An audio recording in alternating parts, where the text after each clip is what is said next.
All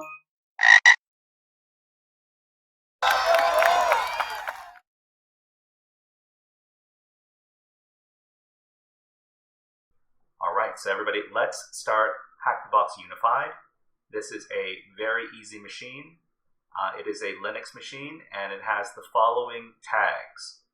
It has vulnerability assessment, databases, custom applications, MongoDB, Java, reconnaissance, clear text credentials, default credentials, and code injection. All right, so we're going to be dealing with all of these different technologies and techniques during our challenge over here. So I hope everybody's ready to get started. So the first thing we want to do after we've spun up our machine, and I've spun up the machine in advance because I don't want to wait around for a few minutes for it to initialize, is that we have our IP address right over here. And in order to access the machine, we're going to be using this IP address quite a bit. So we're going to click on the IP address, which is going to copy it to our clipboard, and then we're going to start our first scans. So we go over to our terminal, and we're going to run an nmap scan. So it's going to be nmap -p- for all ports, -vv for very verbose content output, which means that it's going to return to us before the scan is over, and -t4, which is almost the maximum speed, but not quite. It's fast enough to scan quickly, but not so fast as to give positive, what is it called? False positives. All right, so let's run the scan. And immediately we see a couple of open ports. There's port 8080 and there's port 22. Port 22 is associated with the SSH protocol, and port 8080 is usually used as a HTTP proxy. So we're going to wait on this a little bit. And actually what we could do right now is we could navigate to this website over here. So we know that 8080 is running an HTTP proxy, so let's go ahead and try to navigate to that website. And I'm going to open up a new tab, and then I'm going to paste in the IP address, and then on the end here we're going to do a colon and then specify the port, which in this case is 8080. And it says potential security risk ahead, and so this is a potential security risk because normally what we do is so it seems that we've been redirected. So we've been redirected from port 8080 to over to port 8443/manage. So this endpoint over here, and it says warning potential security risk ahead. If you visit this site, attackers could steal information like passwords, emails, or credit card details. So the reason this appears is because this website right here is using a self-signed SSL certificate. So that has something to do with the HTTPS protocol. And self-signed certificates means that there's no guarantee as to the validity of the website. But in our case, it's not really a problem. So what we can do, because this is a cybersecurity exercise, and we're pretty sure that Hack the Box doesn't want to steal our information, we can go over to Advanced, click on Advanced, and then the certificate is not trusted because it's self-signed. We're going to click Accept the Risk and Continue. So just click on that. And then we see this page right here. It says Unify. Let me make this a little bit bigger. So it says Unify, and we have a version number over here, 6.4.54. So this is some information about this web application right here. We could potentially search for this name right over here and this version number, and something could show up. But first of all, let's take a look at how the nmap scan is going. So the Nmap scan over here, we've got port 8080, we've got port 22, and it is still running right now. What we could do right now is go over to, okay, so we've recently discovered port 8443, which is the port that is serving this web application right here. So while we're here, what we're going to do is we're going to search for this particular technology. So it's Unify, and then it's 6.4.54. And when we're searching, the autocomplete says exploit, vulnerability, download. Okay, so these all are indicative that this particular web app is vulnerable. So what we can do is we can just click on this one right here, Unify 6.4.54 exploit. Click on that. And then the first article that appears in the search results is from Sprocket Security over here. It says, another log4j on the fire, Unify. So the quick blurb over here is, in this article, we're going to exploit log4j vulnerabilities in Unify software, get a reverse shell, and leverage our access to add our something something. Okay, so what we can do is, so if we've identified that this particular web app is running Unify version 6.4.54, then we can take a look at the exploit over here. We'll click onto the blog article. And we've got a TLDR over here. It says, in this article, we're going to exploit log4j vulnerabilities in Unify software, get a reverse shell, and leverage our access to add our own administrative user to the Unify MongoDB instance. To automate this process, we have released a GitHub repository to exploit the vulnerability. So we can see that the GitHub vulnerability that they're talking about is linked right below here.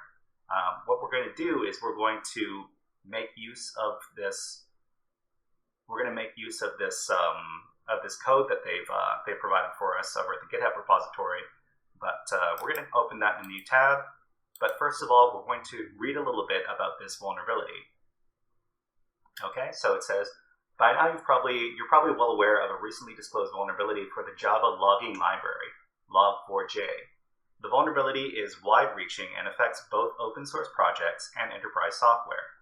Ubiquiti announced shortly after the vulnerability release that several of their projects are affected.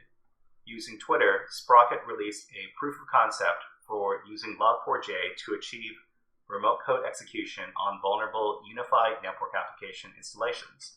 In this article, we're going to break down the exploitation process and touch on some post-exploitation methods for leveraging access to the underlying operating system. Okay, so we have the unified network application is used to manage Ubiquiti software and hardware solutions. This software suite can be installed natively on Linux or Windows or within a Linux Docker container. For the purpose of this article, we're going to work with Docker installation for the following reasons. Most limited tool set. Okay, so it's going to be talking about the attack surface. This is the Unify application, and it is vulnerable to log4j. So log4j is a very famous exploit, famous vulnerability rather, that came out in 2021, so not too long ago, and it became a very big deal because there were a lot of applications that were vulnerable to this exploit. So the application is most commonly hosted on port 8443 via HTTPS. So this matches the website over here, which is running on port 8443 on HTTPS, and it is Unify. So that's that is a positive match to identify this. So the vulnerability is in the remember me value issued in the login request shown below. Okay, so this is the vulnerable endpoint right here. So for the purposes of this video, we're not going to exploit the application using the manual method, which is what they're talking about over here, but rather we're going to be using the tool that they created in order to exploit this application over here. So we're going to, so first of all, what we're going to do is we're going to identify this, for the questions later, we need to identify the CVE associated with this exploit right here. So we're going to go over to the GitHub repository over here. And the GitHub repository here has the exploit that can be used to take advantage of the system. So this is log4j unify. This is the name of the project, and it's going to be exploiting CVE 2021-44228. So that's the CVE that we're going to be using later when we're answering the questions. So in order to install this this exploit right here, we have to do a couple of different things. So what we need to do is we need to install some software on our attacking machine environment. So this right here is going to be OpenJDK, which is the Java development kit, and this enables us to write and build Java programs. So what we're going to do is we're going to begin the installation process for this software by copying this command. And then we're going to go to our terminal.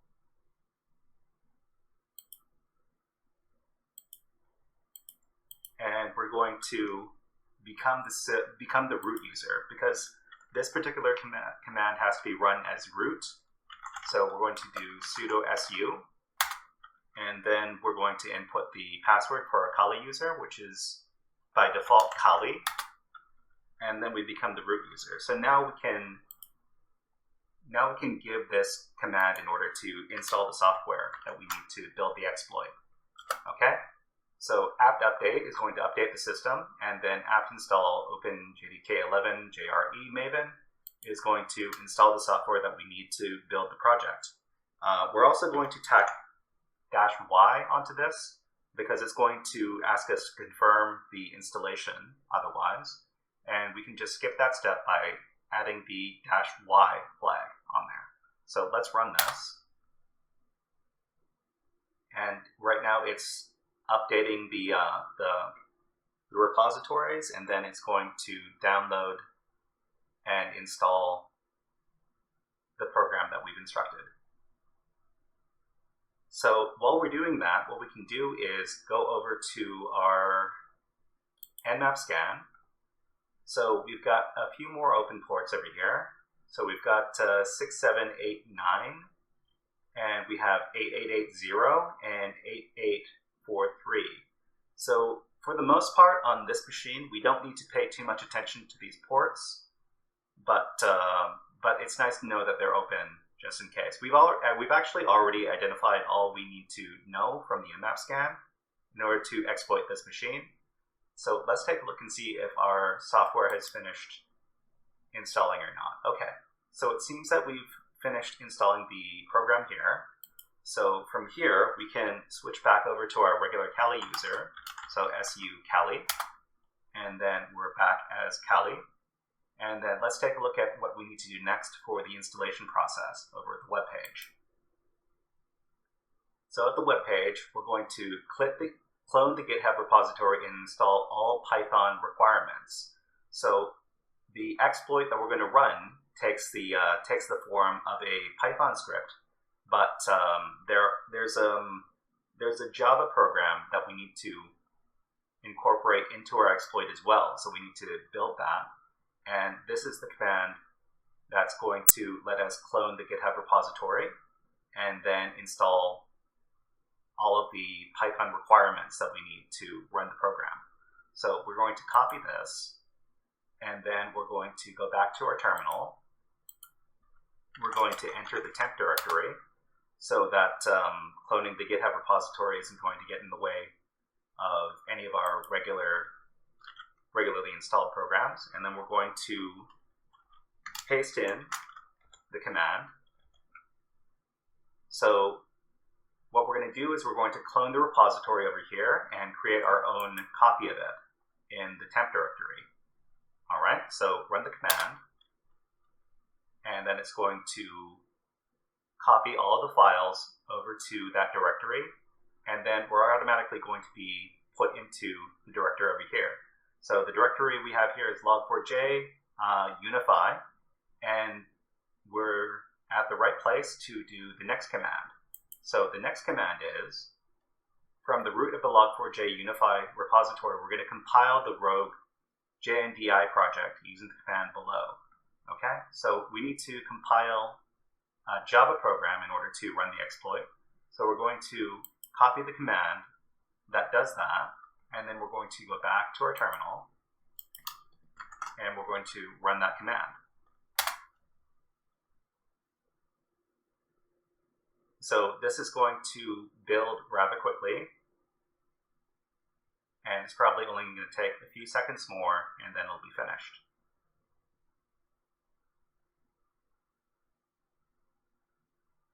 All right, so it says build success, 16 seconds, so that was not too bad. All right, so we're going to go back.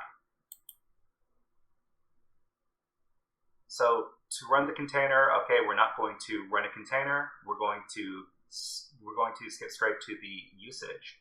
So exploit.py, and then U for URL, I for callback, and P for port.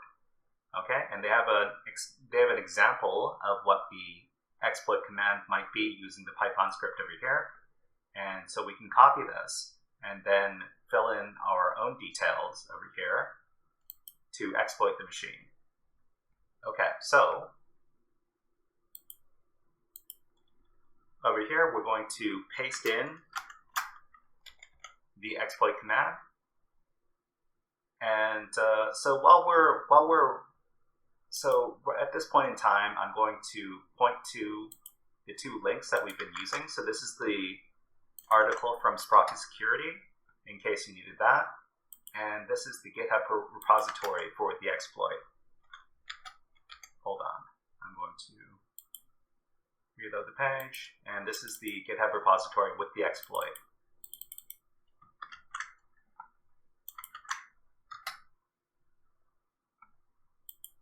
Okay, so back at the command line, we have our example exploit syntax over here. So we need to supply the IP address over here, and then for -i we have to supply our attacker machine IP address, and then at this -p we have to supply the port that the attacking machine is listening on. So for the port that we're listening on, we like to use the port number 443, and then for our attacking machine IP address, we need to look that up. So we can look that up over here on another tab. We're going to use the ifconfig command, and then we need to take a look at the TUN0 networking interface, and that is the one that is connected to the Hack the Box network. So this is our attacker machine IP address. We're going to copy this, and then we're going to go back to the other tab, and we're going to fill in our -i argument right here. Okay? And the last thing we need to do is we need to replace this portion right here, unify.acme.com, with the IP address of our target machine. So we can go back to the web browser, and we can copy our target machine IP address, and then go back to the terminal and delete this portion, and then fill this in. So remember, HTTPS over here remains the same, and this portion on the end, colon, and then 8443, this also needs to remain the same. Okay? So here's an example. I will copy this command and paste it into chat, just to show an example of what this might look like. If you want to use this yourself, you're going to need to replace two elements. You're going to need to replace the IP address after the HTTPS with your own target machine IP address, and you're going to need to replace the -i argument with your own attacker machine IP address.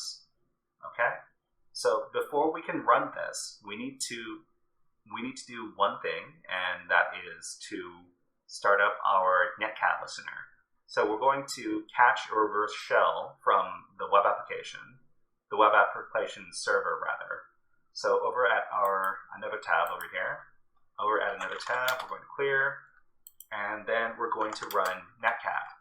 So this is our usual netcat command for catching reverse shells.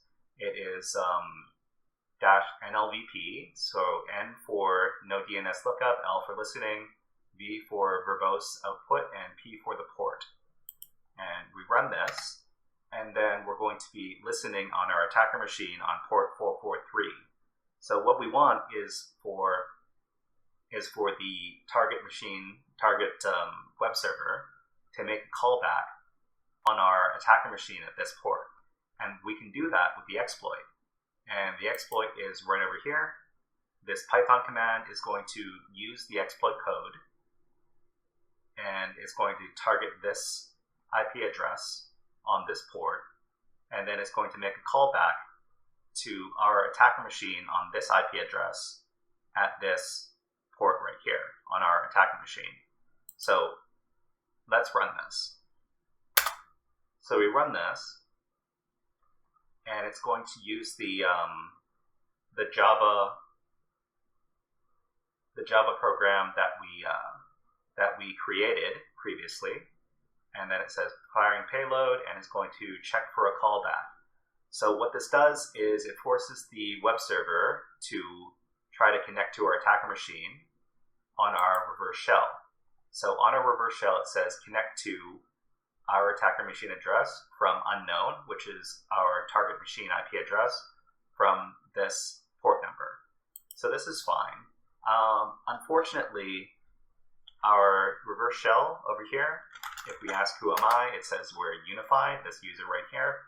There are a couple of issues with this shell. So first of all, this is not a very good looking shell. We don't get very much in regards to feedback, and also we will quickly learn that there is no Python on this. There's no Python scripting language on this web server, so we're not able to use Python to upgrade our shell. So we're going to have to work with the shell as is, but that's fine, because what we can do is we can exploit the application further. So how do we exploit the application further? We can actually go back to the article that we were reading on the exploit over at sprocketsecurity.com. So over here, we can skip over to the post-exploitation section of the blog, and it says once you have a reverse shell, you'll quickly find you aren't in the operating system as root. We've done some research, and this seems to be always the case outside of some fringe configurations. Okay, so we are not working as root, but post-exploitation, we can take some steps to try to elevate our privileges. So we started to ask ourselves, what can we really do with this? We come to find out that the MongoDB instance storing all the application information is listening on localhost without authentication.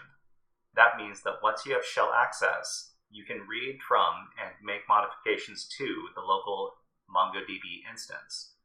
I think you can see where we're going with this. We have three options. So because we have control of the database, we can make some modifications to the contents of the database. So what we can do are one of these three things. We can extract the password hashes for the administrative accounts and attempt to crack them. We can reset the password for an administrative user, or we can add our own shadow admin account to provide access to the administrative console. So it says that the first and third options are the most attractive, as they theoretically provide access to the administrative console long after any patch is implemented and does not arouse suspicion. Once we have administrative access, we can quickly establish persistence and laterally move inside the network. In every Docker and bare metal install we've seen, the MongoDB command line utility is available, which makes the following attack path possible in almost all environments. So we're not going to do this password cracking route. Rather, we're going to use the shadow admin approach. So it says, alternatively, we can easily add our own shadow administrator account using the command line interface. With the lack of authentication, we can execute a series of commands to add a local account. So first and foremost, we need to generate a password hash for our account using the makePassword command line utility. Oddly enough, this utility is included in the apt whois package. Install whois and then execute the following command to generate a hash on your local system. So what we can do is we can run this command to create a password hash that we're going to be running with our shadow admin account. So we need to copy this command right here, and then on our terminal, so on our Kali terminal, our attacking machine terminal, we're going to run this command, and the last argument in this command is going to be the password you want. So I'm going to make the password. It's very original and it's very easy to remember. Okay, so you probably wouldn't use this password if you were running in a real-world engagement, but this is not a real-world engagement. We're just kind of learning here.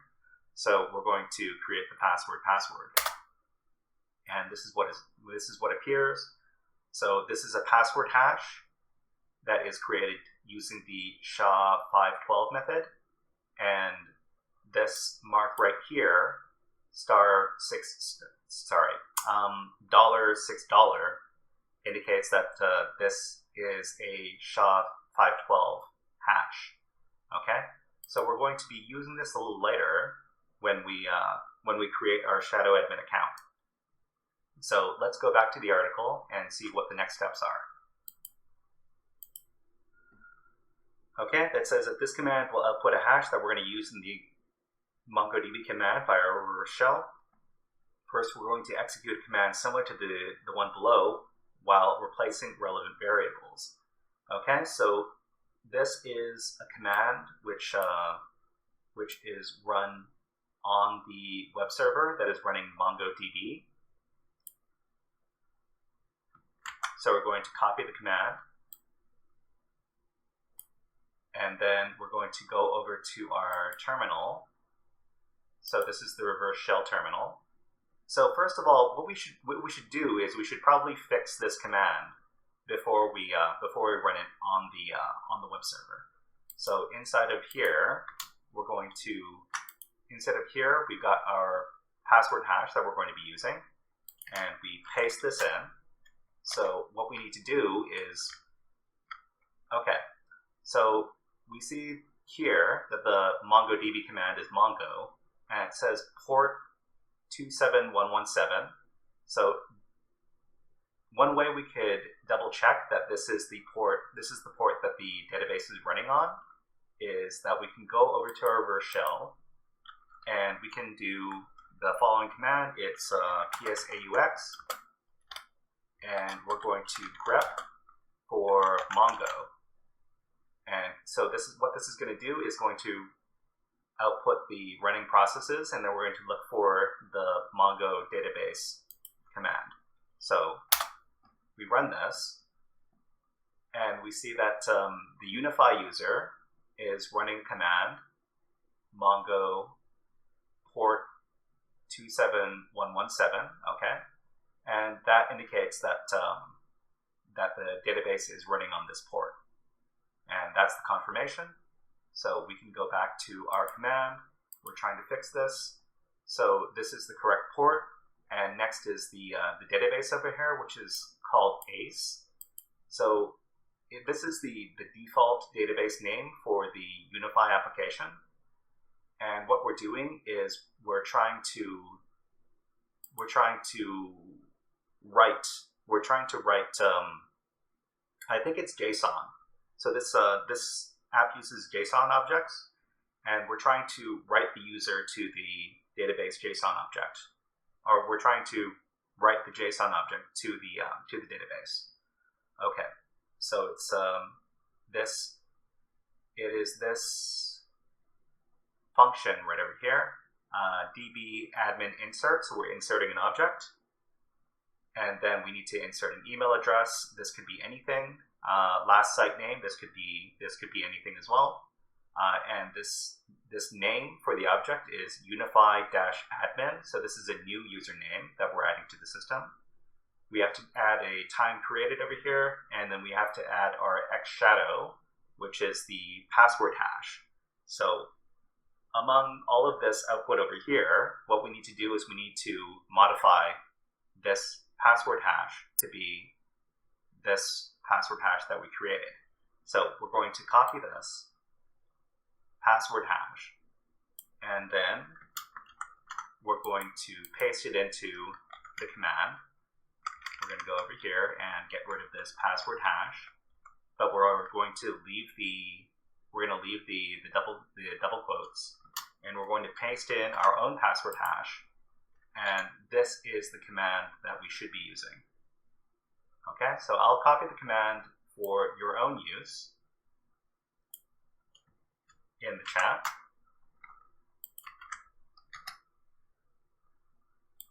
All right, so we're not going to be running it here. We were just creating the command over here so that we could do some modification, and that's because the reverse shell over here is not very good. If we tried to modify it inside of this reverse shell over here, we wouldn't have been able to do it. So we paste in the command, and then we run the command, and then it says right result inserted. Okay, so that indicates that we have written the information. So what do we do next? We can go back to the blog and get the next instructions. So to be exact, we need to replace the relevant variables shown with your desired email, desired username, and generated password hash. So we don't need to worry about the desired email or username. These are both suitable for our purposes. And then it says after executing this command, you can run the command below to see a list of the users now populated in the MongoDB database. So this command over here is going to run this function, db.admin.find for each print JSON. So it's going to print all of the objects inside of the database. So we're going to copy this and we're going to run this command. Paste in the command and run it. And we see that the last object created over here is our object. So this object over here, it has an object ID. All the other users in the system have their own objects as well. But this one is what we need to pay attention to. So the object ID is here, the email is here, last site name. So we need to remember this name because we're going to be logging in as this user in a little bit. And our password hash is over here. What we need to do is we need to keep track of this object ID number over here because what we need to do first before we log into the website is we need to add this user as an admin level user to those websites. So what we need to do is copy this and keep it safe somewhere. So I'm going to copy it here, and then maybe here I'll just paste it for later. Okay, and then we need to go back to the blog and see what it needs us to do next. So it says collect the object ID for the user you just created. You'll need it later, and it should be the first value in the array associated with the user that you just got output. Okay, so we got our object ID number, and we're going to move on. It says, once you have stored the object ID value, we're going to execute the command below to get a list of all sites associated with the appliance. So this is another command from MongoDB, and what this is going to do is it's going to print out which objects are associated with websites. So this is going to be the website objects, and what we need to do is we need to modify the administrative settings associated with these website objects. So we're going to copy this, and then we're going to go back to our reverse shell,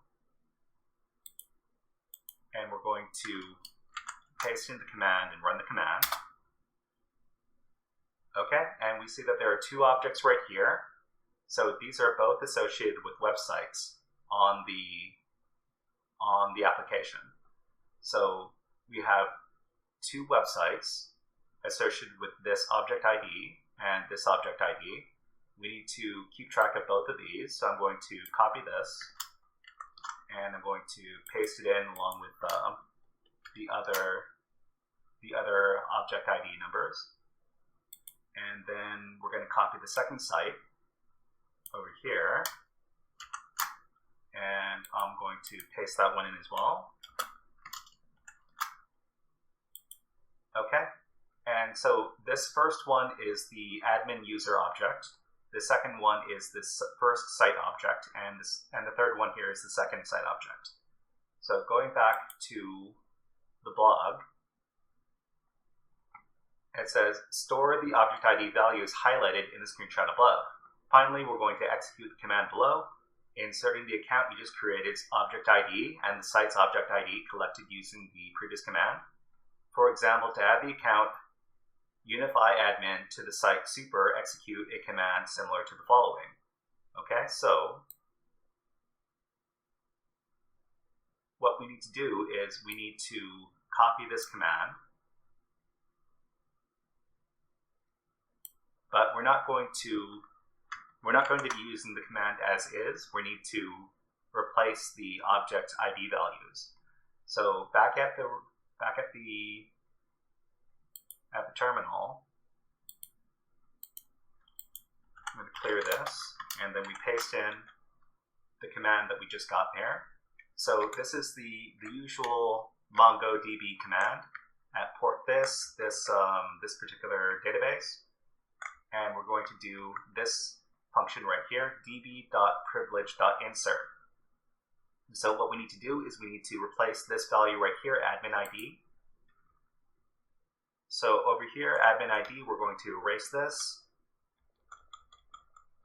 And then we're going to go over to where we stored the object ID value. Copy this.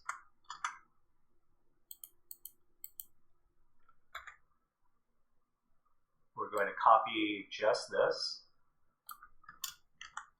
And then we're going to go over to the other terminal, and we're going to paste in our admin ID like this. And then what we need to do is we need to replace the site ID. So we're going to delete the site ID, and then we're going to get the site ID from the values that we pasted over here, or rather copied. And then site ID here, we're going to paste it in, and we're going to copy this whole command,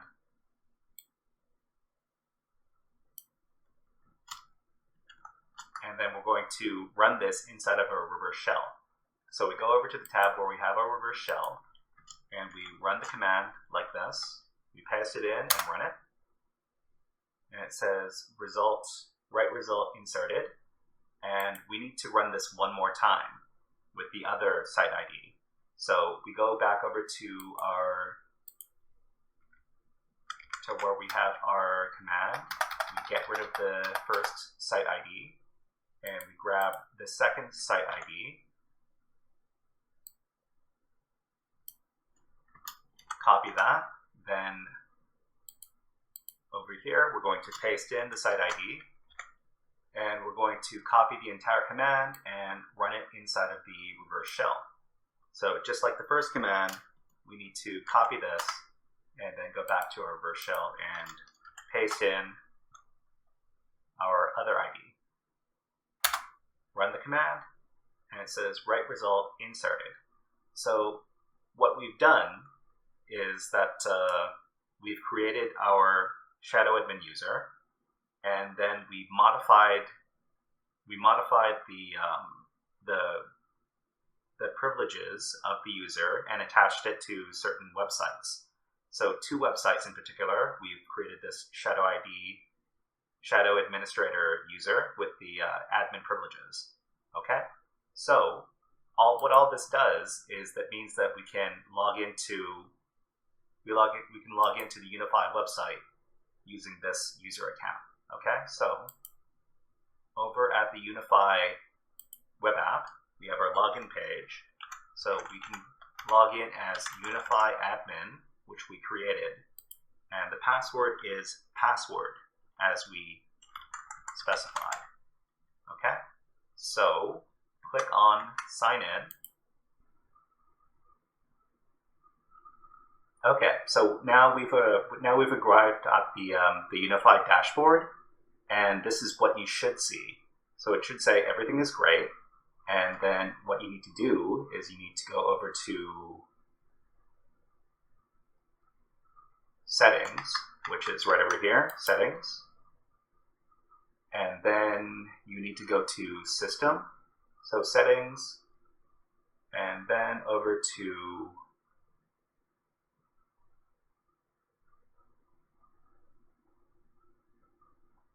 device authentication.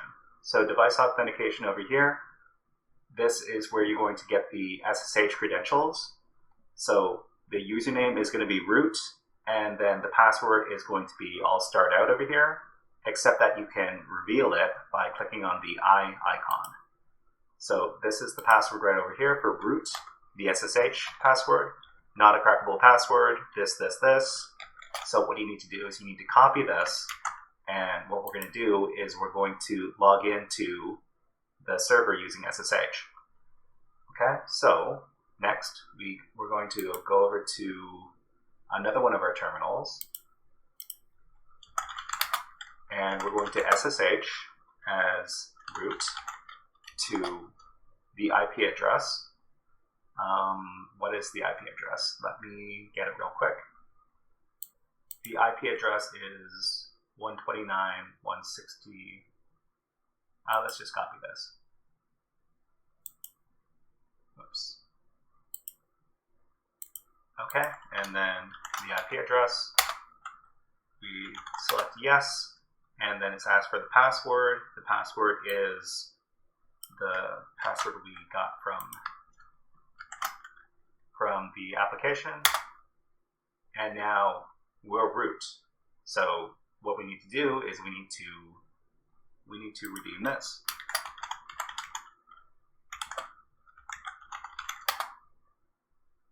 What are you? I'm system root. All right, so who am I? This is kind of slow. So we are root now. All right. So that means that we have compromised the system, and what we can do is we can get the root flag. So to get the root flag, it's going to be in the root directory. If we see what directory we're in the root directory. And we see that the flag is here. So all we need to do is cat it out, and then we can copy this and start answering some questions. We're in. All right, put on your favorite Hollywood hacker voice. We're in. And that is done. Okay, so before we finish off this box, let's go about answering some of these questions. Some of the questions are going to be seem a little bit odd because the intended method of exploiting this box is assuming that you're exploiting the log4j vulnerability manually, but we did it with the help of an exploit. So back at the web page, we can start answering the questions. What are the first 4 open ports? So first 4 open ports we can see from our nmap scan over here. So it's 22, 6789, 8080, and 8443. So I've got it written down over here. I'll paste it in chat for you all. This is the answer, paste it in, submit the answer, and that is done. Question number 2. What is the title of the software that is running on port 8443? So if we go over to the web app, we see that the title in the tab is called Unified Network, and that is the answer. So this is Unified Network.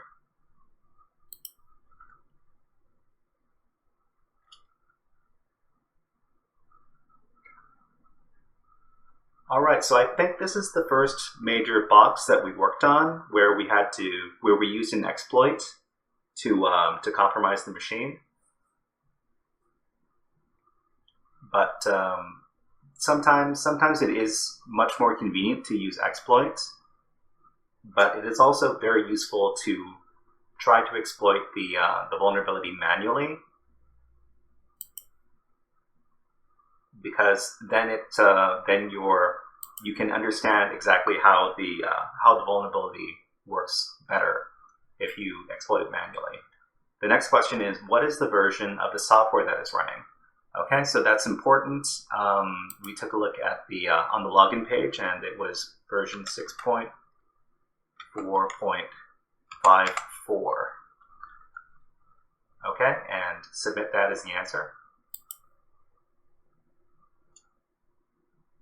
Next question is, what is the CVE for the identified vulnerability? So if we take a look at the so this one, why are there so many of these CVE numbers? Okay, so I'm going to copy this one. It ends in 8, so that's an important thing to remember. Okay. All right, so paste this one, submit it, and it's done. All right, so the next question is, what protocol does JNDI leverage in the injection? So if you took a look at the blog article over here, and you were to read through, then you'll notice that it talks about the LDAP protocol over here. So, and in fact, you can see right next to JNDI, it says LDAP, and that's the answer that we're looking for in this question. So this question, the answer is LDAP. Okay. Next question is, what tool do we use to intercept the traffic, indicating the attack was successful? Okay, so if you're running the exploit manually, then you're going to need to use the TCP dump program in order to intercept the traffic from the web app back to your machine. So TCP dump is the answer. Okay, that is done. The question is, what port do we need to inspect intercepted traffic for?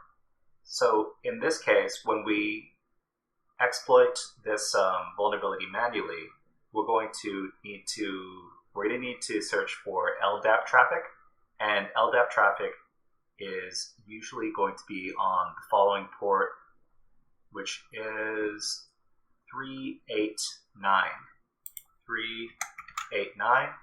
So if you were to ask Google or ask ChatGPT what port is associated with the LDAP protocol, this is what you're going to get. So submit this as the answer.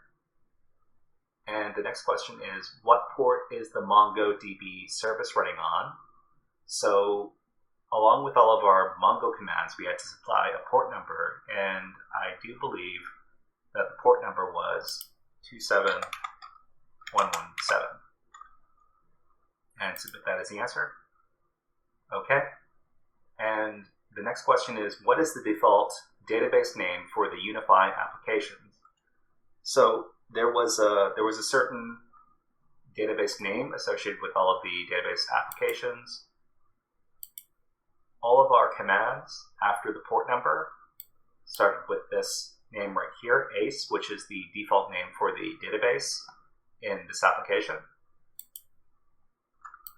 So the answer is ACE.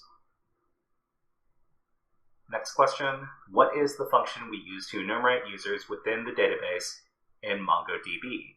So if we were to look for individual users inside the system, which we used to look up our admin user that we added, it was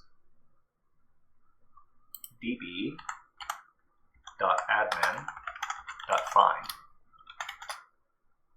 Just like this. Next question is, what is the function we use to update users within the database in MongoDB? Okay, so this has to do with the manual method of exploiting the, not the manual method. The other method of privilege escalation after we have access to the MongoDB database, which is to modify the administrator user's password. So we can do that with the following command, db.admin.update, with the parentheses right over here. Submit the answer again. The next question is, what is the password for the root user? So this is the SSH password that we found after we logged into the system with admin privileges. And it was this one right over. Okay, so this is the password right here. You want to copy that and submit that as the answer. So it is here. Okay, so we've got our submit user flag. I happen to copy the user flag somewhere, so I can just copy it, and I'll provide it in chat to anybody who needs it. Submit that as the answer. And lastly, we have to submit the root flag. And the root flag is this right here, and I will paste it in chat for everybody to use if you need it.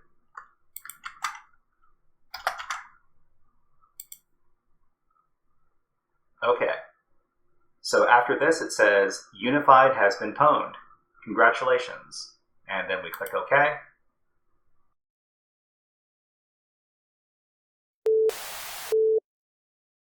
Hey there, HackerFrogs! Are you enjoying this workshop? Learning new concepts and skills? If so, there's a way you can support the channel, and it's totally free. Just click on the subscribe button below the video. Also, click on the like button, and if you have questions or comments on this workshop, please leave them below the video. Thanks for listening. And now, back to our scheduled programming.